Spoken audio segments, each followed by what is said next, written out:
Hello, and welcome to Mind and Money Show, where we talk all things mindset, money management, and our entrepreneurial journey. Along the way, we're going to throw in some amazing guests for good measure. I'm Shane Hyland. I'm Gareth Shears. This show is going to change your life and teach you skills that school never taught you. Boom.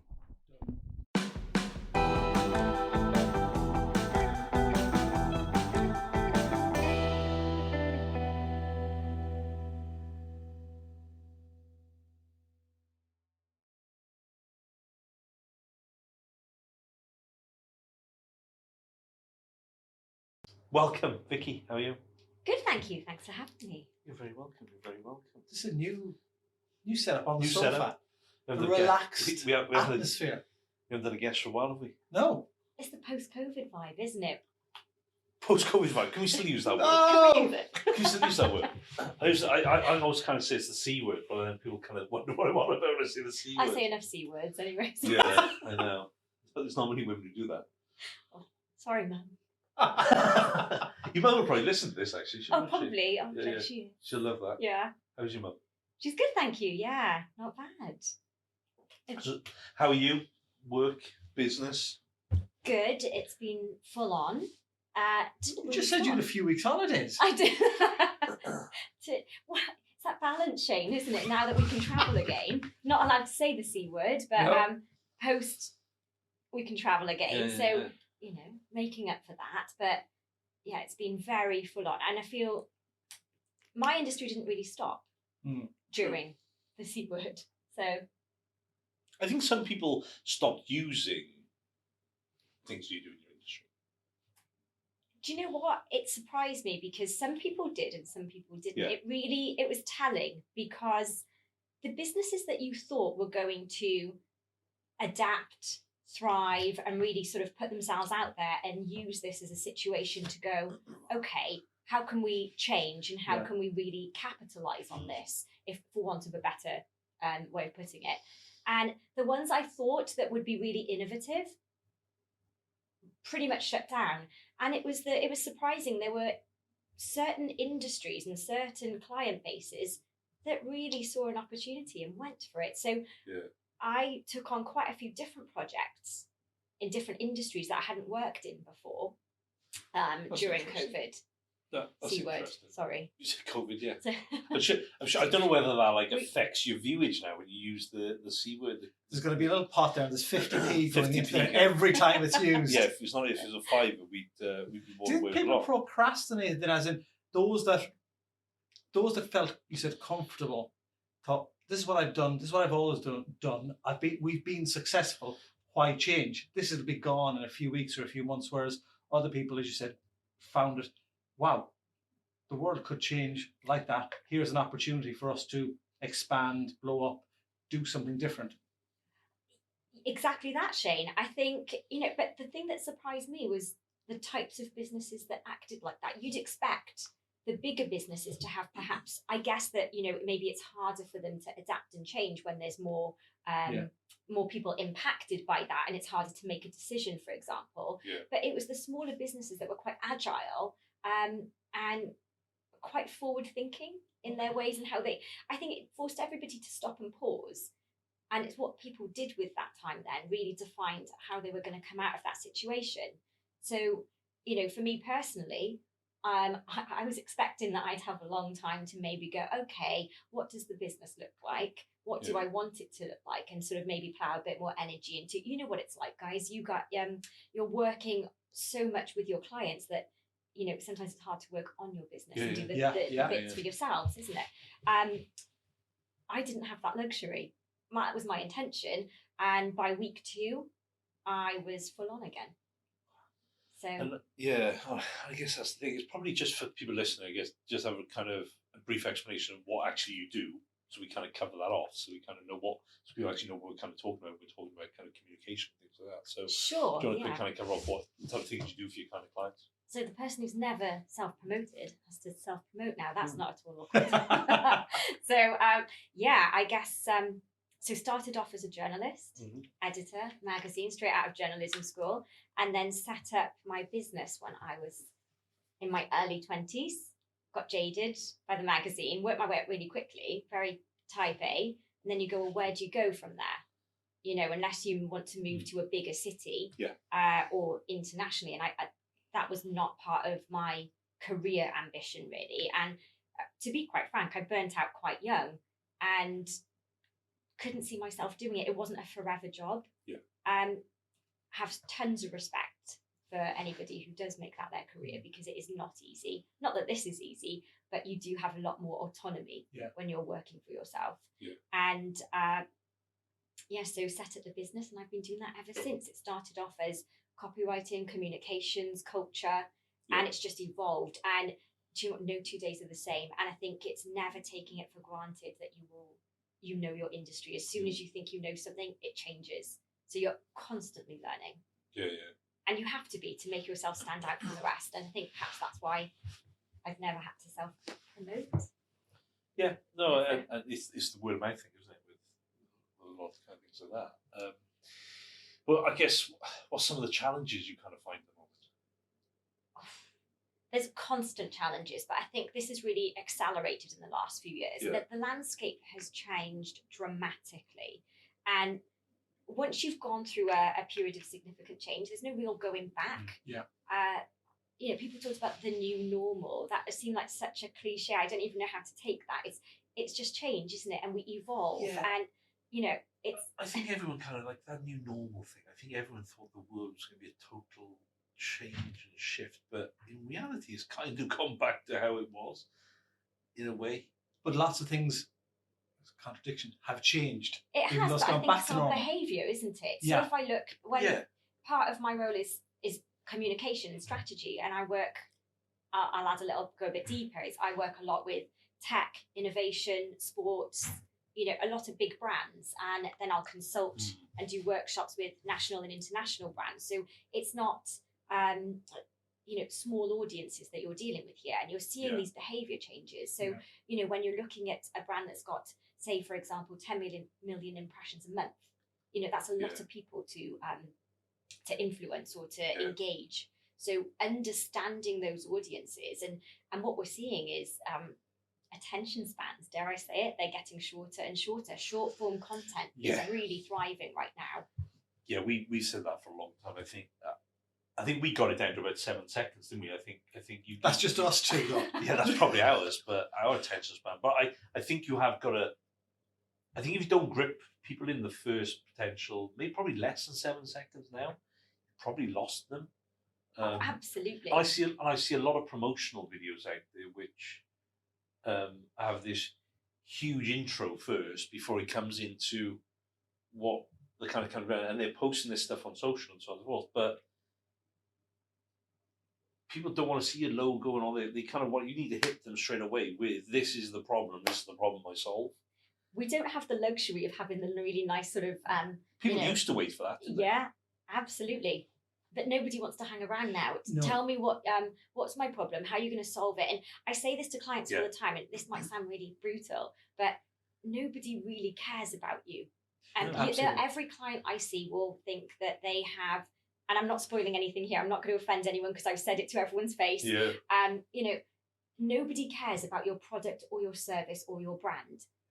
My job, and working collaboratively with the client, is to make it otherwise, is to change that. Because unless they know about you, and unless you are solving something for them, because audiences, myself included, us included, we're selfish. And I mean that in the nicest way. If you're going to invest something, whether it's your money, whether it's your time, you want to know what's in it for you. Yeah. And what are you going to do for me? And what are you going to do that's going to make my life a little bit easier? Yeah. You buy an iPhone, for example, because it's got everything you want on there. You'll go and shop at a certain store or buy a certain brand of clothing because it says something about you, and or it's aspirational for you.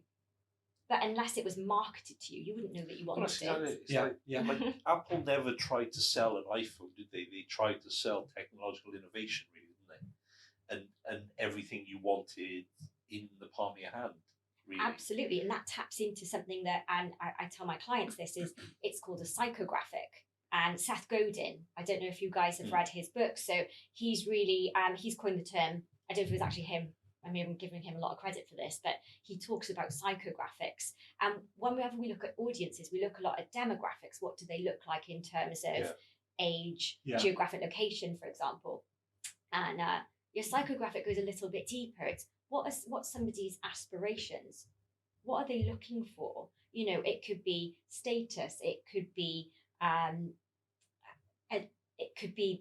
anything really that's to do with their why.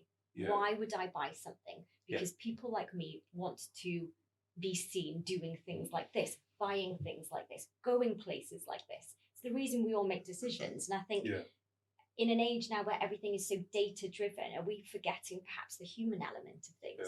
Because that's something that technology can't necessarily replace. So has that all changed, or has the reset button been hit on all of that since March 2020? Because before that, were we in a rat race of just getting things done, buying stuff, and we're on autopilot, and then we had to stay at home.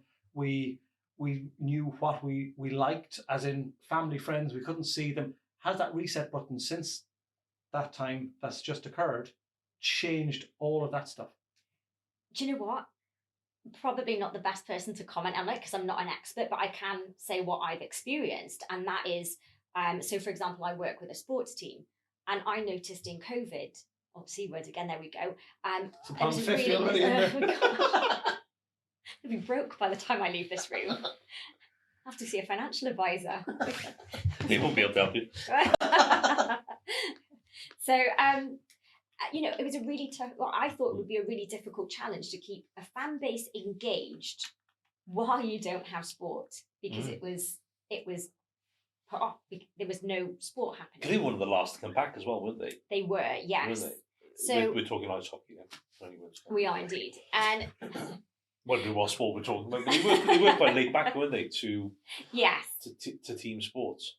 There's me being the real sort of elusive, keep just it quiet. Sports, don't tell anyone who it is. Thanks, G. Well, we're not allowed to say that. I have no idea. We can, absolutely. I was just putting context in because you're talking about a sporting team and people think, what sporting team are you talking about? So style of team. What we noticed, though, was that a lot of the audiences were really craving that thing that they loved. Yeah. So it wasn't actually a hard sell because, they just wanted a slice of that normality. Yeah. So I guess it depends on what somebody puts importance on. And that's really different depending on who that individual is. You'll see certain people drop off. But if that thing means something to you, so I don't know, did you guys feel that you reevaluated what you liked? I don't think we had a chance, really. I think I'm going to have a pot there because I'm not allowed to talk about my injury. I think to a degree we did, because I feel there was I said about the rat race, and there was just working on with stuff, and you took everything for granted, and then this thing happened, and I think you did kind of step back and go, the things that you took for granted just aren't there anymore. For example, us going to the rugby or the football, which prior I remember that there was a game. It was a rugby game. There was a rugby game. It was Wales-Scotland. It was that weekend they cancelled last minute, and it was Cardiff City and Leeds United. And we'd go to the football, and the football was becoming a drag. And it was like, when we were going, taking people there, we were enjoying it. We were having meals. We were enjoying sport. And it became, we're going to football again.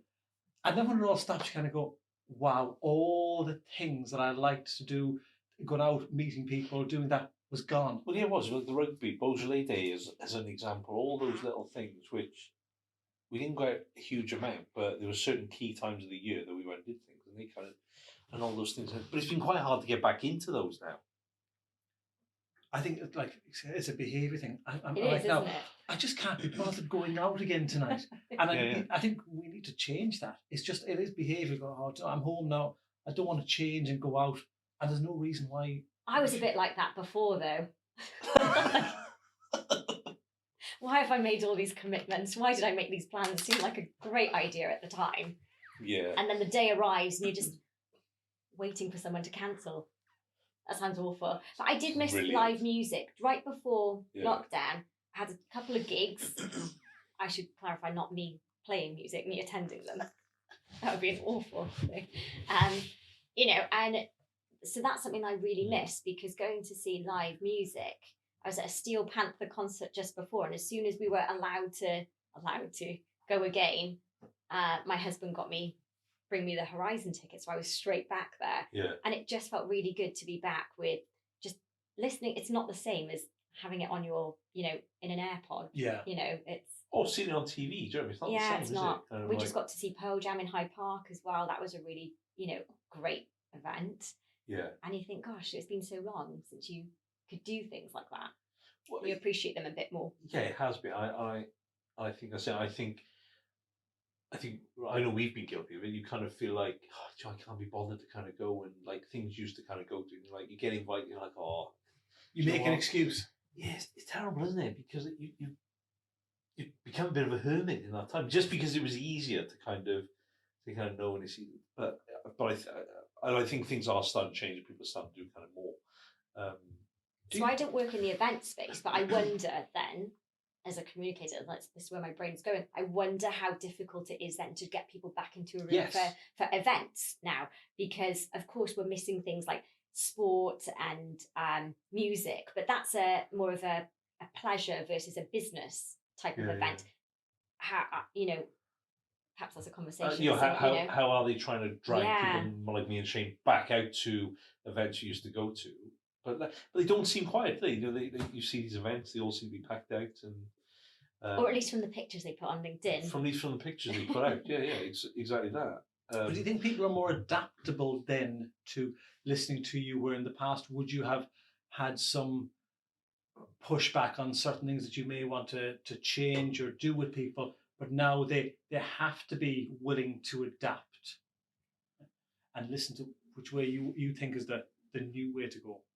Well, do you know what, Shane? I never profess to know it all as well, and I think that's really humbling, is because, do you know what, my view is a view on something, and I think we all have these industry experts in inverted commas, but really what does that mean in this day and age? Because it's all so subjective. The same way when someone says I'm successful, well, success is subjective. It means something different to everybody, doesn't it? Absolutely. So my idea of success might be drastically different to your idea, and yours as well, G. So I think me advising is one method that you can take, and let's work on this together, and build what you would like, and hopefully help you achieve your ambitions. But also, do you know what? I fucked up before too. There you go. There's one for you to bleep out there as well. I don't always get it right, but I'll own it. I'll very much own it, and I see a lot of that in the industry is not owning it. But you're using a lot of words now that is really enlightening. I'm constantly learning. I fucked up. I'm no expert. That you can go, I am real. I'm working with you. I'm not going to be here to preach to you. And not many people will be that transparent and open. Or maybe that's why people do like working with it. I don't know. I'd have to ask them. But I feel like I say this on a weekly basis actually to clients. I say, what have I got to lose? I'm brought in here to give an honest opinion, and it is just that.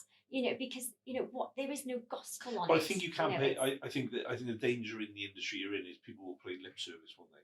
Absolutely. And they'll give the answers that people want to hear, but actually whether they actually produce the kind of results, probably not. Or they may do by a bit of luck rather than kind of judgment. Possibly, but have you ever got anywhere by surrounding yourself with yes people? If you have people around you who just reinforce your own ideas, you're only going to go into a sort of echo chamber then, because you are literally, your field or your view then is going to be very narrow. It's healthy to have challenges and opposition, and I encourage it. And everybody I work with, I'll say very openly, will you tell me if this is shit? Or if you don't agree with me, please, be open and honest with me, because let's have a conversation, and I'll say, I don't always get it right, but let's riff this. I don't even like to use the word, the term brainstorm, because I think that is so overrated now and sort of overused or perhaps misused. I think, no, it's not about having all the people in the room. It's about having the right people bringing certain ideas.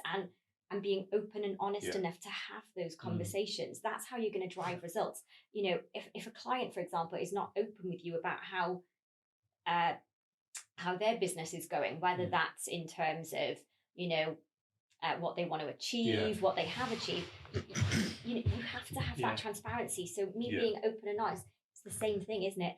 Am I an expert? No. Will I be very honest with you? Yes. And will I try and do my very best to get you results? Absolutely. Whatever those results look like for you. Yeah.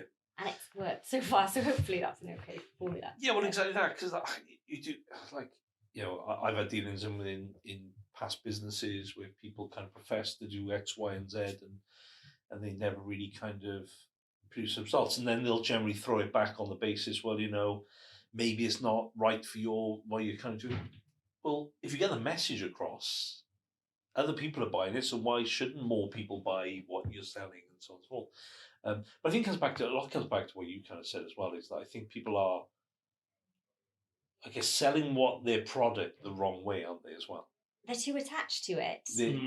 They're and they're assuming that everybody wants it because they love it and they've put their and they're hard not trying to, and they're work, not looking at time. and they're not looking at their product and going, actually, what problems does this solve, and what does my ideal customer, what is their pain point that I've got to solve? Absolutely. And we've been guilty of that. You know, we've evolved what we kind of do, and you kind of, like, we know that clients really, in reality, need this financial plan, and they need this lovely kind of, let's look in the future and all that. But actually, customers don't, you know, in financial services, they don't come to you for that. They come to you because they've got a pain point. They've had their pension statement come through. You know, they don't know anything about investment. They need to change their mortgage. And think sometimes they don't want this big, fluffy kind of nice kind of. But that could be the solution. But that it's is how the you solution. package it to It's how you them. package it. Yeah, 100%. exactly that. And a lot of the time, that's what I see with my clients is they have a solution, but the way they're going about it is not the right way to encourage that. Well, initially the leads, then the conversions, the adoption of that, and then it's that advocacy, or that's what you want. The ultimate is to have a loyal following who are going to do that talking for you, and it's only by being real, honest, and communicating on that human level that you're going to get that. Yeah, I don't say the only way. There are many ways, but that is a way. Sorry. So. But communication is the key, isn't it? Like you can have the best social media strategy out there, and you can be putting out the best content, but if it isn't actually solving the problem you should be solving. Content is great, but you need context. Yeah. If there's no context, that content won't hit right. And my job a lot of the time is, I say this to clients, it's not what you say. And they say, oh, it's how you say it. I'm like, yes, it is how you say it, but it's what people hear. Because if you're saying one thing and somebody's hearing something radically different, they're not going to do what you are hoping they're going to do. Is it the opposite? It almost becomes spam in their view. That they're going, here's more bull that I'm, listen, don't even look at it, don't even read it, don't even listen to it. Get rid of it because it's not telling me anything that I need to hear or I want to hear. It's just telling me something different, no interest. I've gone the opposite way. So I'm doing all this content and it's gone, no interest, no interest, no interest. Get rid of it. I say that to clients all the time. It's, you know, creating content is great, but creating content for content's sake, you may as well do nothing because it can be more damaging to a brand to have terrible content than no content. So, you know, everyone's like, but I'm creating lots of content, but is it any good? Yeah, and that is the danger sometimes, isn't it? In their head, perfect. Yeah. And it is, and another thing I kind of see is the kind of sporadic posting on social media and all that type of stuff. And sometimes people don't get that kind of right and don't understand actually there's this big algorithm behind all social media, which actually, unless you're consistent, like with anything in life, no one's really going to see your message. Unless you've built this lovely community and you put it into a nice little community page, then people are going to see it. But it used to be that way. You used to be able to post and all the people that you would like to see it would see it. It used to be so much easier. But now, you know, fast forward about 10 years and we don't have that luxury. It's how do you cut through the noise? Because to be able to, especially this applies to organic reach now. Yes. You know, if you don't have it, you know, and I still know many big clients who don't have huge paid search or paid social media budgets. So how do you reach people organically? Well, it's making sure you're posting really meaningful content that they're going to want to interact with, because that will tell that algorithm then that people like that want to see it, and Yeah, it will yeah, yeah, serve yeah, them more yeah. of that content. Well, yeah, exactly. And it's got to be consistent as well.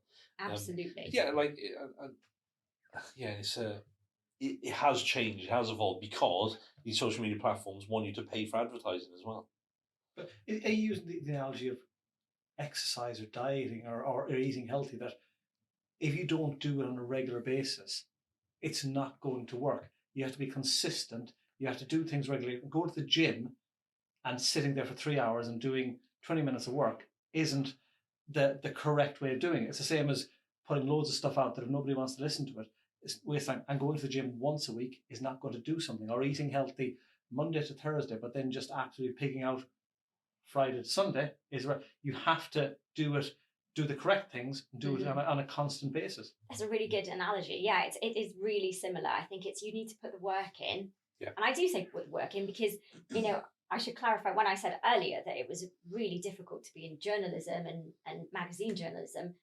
Running a business isn't easy either. And I think it just seems more of a hobby because you enjoy it as well. And I think when you enjoy something, you know, but make no, you know, there's no doubt about it. It's really long hours and, you know, it's hard work to make it work. And I think, you know, the clients I work with, they're incredibly hardworking too, especially in the tech and innovation space. And that helps, doesn't it? Because it's so easy. I guess you probably come across them. Some clients just want a quick win as well, don't they? People just think you're going to come in, you're going to fire this out there, and you're going to have all these clients come through the door. But they think I have a magic wand, and I don't. It doesn't work like that. You've got to be consistent. It'll take time. You'll get some quick wins along the way, but you've got to look at a longer term view with everything. Could you come in for 2 weeks, Vicky, and we want a 200% return after week 3? Well, I'm assuming people do think that. People and do then think that. Yeah, no, they do, and we laugh. But I have been. I've been in pitches and meetings where I've had similar circumstances thrown at me, and I'm quite happy. I think we've established I'm quite open and outspoken. I'm quite happy to say, no, this isn't for me, this isn't a good fit. Yeah. Because at the end of the day, and you guys probably see the same in your industry, it's your reputation as well. So if you take on a client and it's actually going to end up being really hard work for you, or it's not going to be able to shine the best light on the work that you do, it's not worth it. And I think that's something that's been a big takeaway the last few years is, do you know what, we spend so much time working that I'm only interested in doing good work rather with really good people, because you know, you don't have an infinite amount of time. How you spend it, you know, ultimately that's up to you. We can't control a lot in life, but we can control that. And you know, there's a lot of toxicity out there, and there's a lot of people who will drain you. And I mean, clients, it's, you know, or prospective clients. And I think it's protecting yourself. It's not just your brand and your business, it's protecting you, because, you know, it's not the work that we do that will exhaust us. It's all the shit that goes with it. It's the chit chat and the crap that we have to put up with. Exactly. That's what exhausts you and drains you. The work, we do the work because we love the work. It's amazing that you've touched exactly the way we've, I'm going to say, maybe not pivoted work the last year and a half or two, because it drains you. And we've said it's not about money with us, because you touched on it. Being a business owner is really hard, but it's actually enjoyable. But if you deal with one person and they bring in 5% of your income, and then you don't enjoy it, you can maybe manage it. You kind of go, I don't enjoy working with them, but I have to do it because it's part. But if you get 5-10 of them people, and instead of 5%, it maybe becomes 30% or 40% or 50% of your overall income, you may hate or not enjoy half of your working day a week. And I think that's where the toxicity comes in, that you're beginning to not enjoy what you do because you've got the wrong people. And I think, as you say, you have to be hands up. It's not for me. It's not about the money, because there's loads of people out there. And you still have, if you enjoy your work, I think you give more energy rather than going, oh, no. Oh, absolutely. You know, we've all been there where you in the past, we've taken on clients or taken on work where you dread having to open that file, dread having to go to that meeting because you know it's going to be a battle. Now, would you rather have the awkward conversation? I say awkward conversations because traditionally they are, I actually really enjoy awkward conversations. So I have no issue going into a room and saying, or whether, a Zoom, Right. I'm quite good at breaking up with people too, with Yeah. clients, and saying, do you know what? This doesn't work. I don't think this is working for both of us. How about we look at X, Y, and Z, and let's touch base in a few months. And 9 times out of 10, they won't. Yeah, so exactly. I think there's a way of doing it where, 100%. it's something that I've been asked over the years. How do you break up with a client? Perhaps that's another podcast. Is how to break up with clients. It probably is, Jodie. It's a whole topic in itself. Absolutely. Yeah, and it's not being afraid to have those, I guess, stereotypically awkward conversations. A lot of friends who are not business owners will ask me when we go out to dinner in my non-worky life, but how can you go into these rooms with like CEOs and really sort of, I guess, powerful people? Well, you say powerful, it's people. We are all people. And if they could do the job that I do, I wouldn't be invited into that room anyway. So for me, if I'm going into a room somewhere, well, heck, I'm going to tell them what I know. Yeah, exactly that. Or have some suggestions. I'm there for a reason. Yeah, exactly that. But it comes back to, like you say, you've got to love. You've not just got to love what you do, but you've got to love who you work with as well, haven't you? I think that's a big takeaway, really, is that so many people will kind of keep working with crap clients who give them anxiety, and sometimes you've got to cut it. Yeah, cut it is good.